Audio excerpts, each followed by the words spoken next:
Magiging MVP na nga ba itong si SJA ngayong season, mga boss?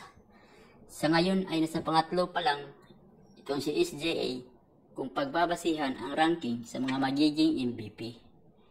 Nangunguna pa rin itong si Nikola Jokic ng Denver Nuggets na may 30.7 points per game, 12.6 rebounds at 9.4 assists sa bawat laro.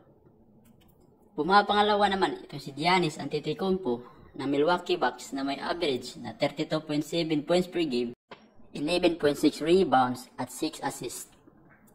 Samantalang itong si SJA naman na pumapangatlo ay di naman nalalayo ang kanyang average.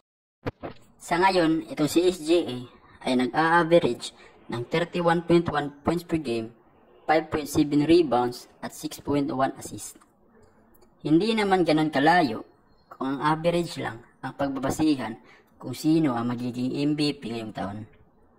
Sa ngayon, ang nagiging lamang ni SJA ay nasa top 1 ang OKC sa mahigpit na labanan ng standing sa West. Kung magpapatuloy ang ganitong laro ni SJA, ay malaki talaga ang kanyang tsansa na magiging MVP ngayong season.